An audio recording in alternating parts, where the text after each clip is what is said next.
I'm Laura from Link to Yourself. Today I want to talk to all the 20-somethings out there.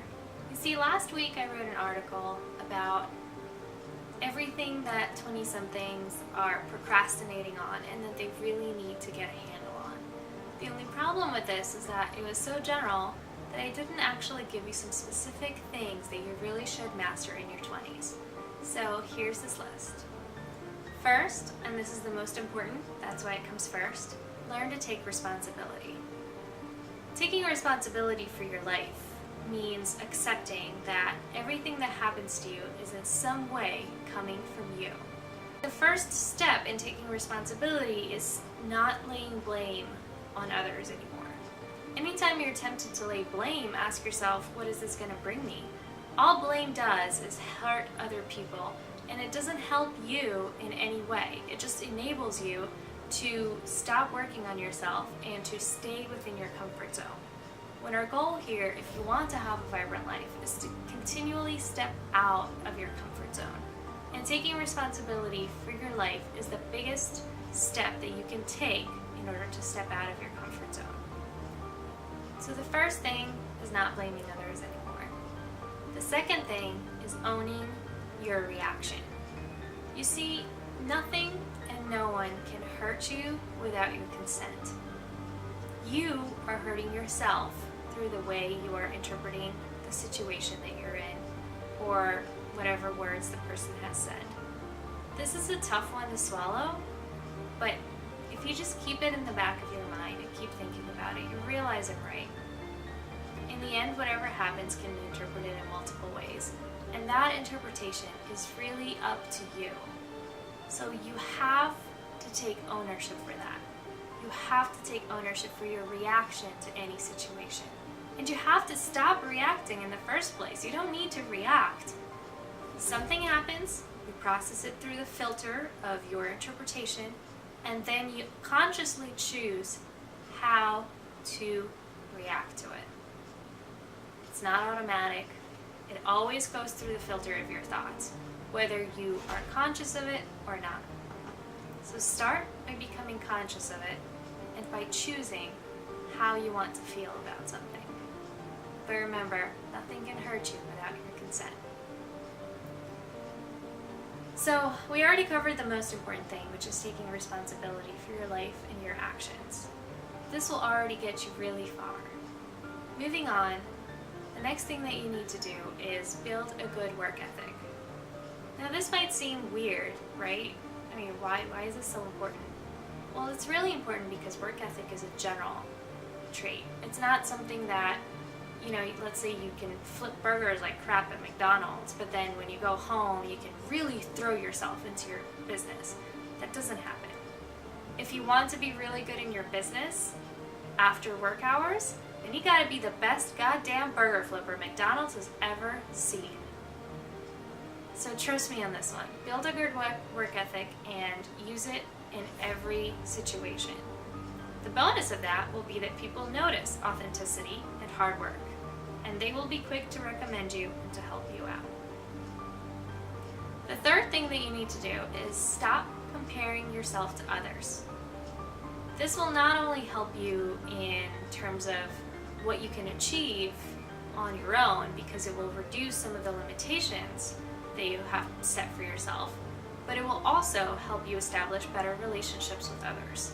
If you stop worrying about what everyone else says or thinks or does, and you just worry about your own path, then you can focus on simply being a better person every day.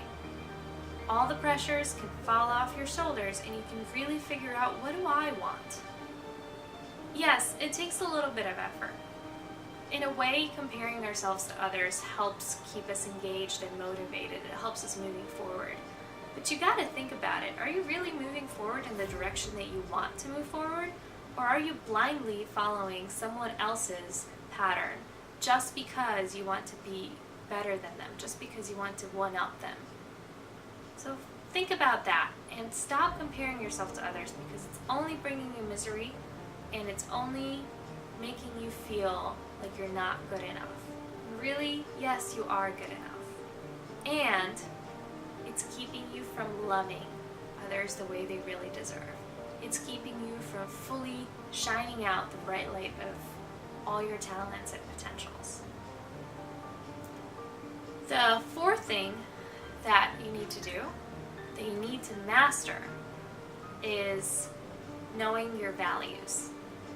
What is really important to you? What do you want to focus on? For me, my values are family, helping others, being authentic, honest and open, and having creativity and innovation in my life. I like freedom. I like to use all of my talents to continually have the freedom to do whatever I want, to change things around, to be creative and create my own models and systems. And I want to help others doing that. At the same time, I want to have the time for my family. So just by figuring out these 5 values, I was able to already create a model for my life. Every single job I take from now and every single thing that I do from now, I can process through this filter. Does this fit in with my values? Is this authentic? Does this help my freedom? Does this contribute to my values in any way? And if it's not congruent with my values, then I don't have to do it. And you don't have to do it either. Figuring out your values now means that you will be able to better choose what you're going to do and partake in, and then when it comes time to find your life partner, you will be much better equipped at knowing whether or not you guys match. The 5th and final thing is take chances. Move out of your comfort zone and just go out there. Fail, try many things, travel, just throw yourself into new situations, make new friends, experiment. This is the time to experiment. If you don't know how to talk to people, if you don't know how to network, then just go and put yourself in that situation. Force yourself to network. Try it out. Try different things. Just fail and fail over and over and over again. Learn to just get back up. Because in life, you're going to have to get back up a lot. And when it comes to that point, you may not feel as cozy inside as you do now when it's a little failure. You need to get the practice of just failing and getting back up. And you know what? You need to learn how to look for the lesson in that. Every single failure is a blessing. It has a lesson for you, a lesson that you can learn and that you can use to grow moving forward. So fail, look for the places in which you failed instead of ignoring them and turning your face away and trying to just forget about them. Look for them. Actively seek the ways in which you're failing and learn the lessons. Check your ego at the door and just look at, what can I learn from this? How can I be a better person? How can I serve people in more ways? I hope you enjoyed this week's episode of Think to Yourself Coffee Chat.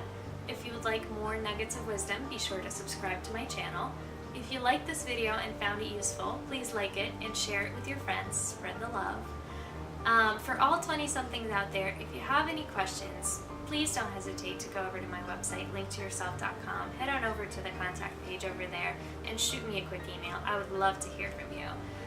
For everyone watching this, what was the most important thing that you feel 20-year-olds need to master? If you already went through your 20s, what was the thing that helped you the most? And if you are in your 20s, what is your big goal? What is kind of your theme for your 20s? What is the big thing that you really want to master? So thank you for watching this video.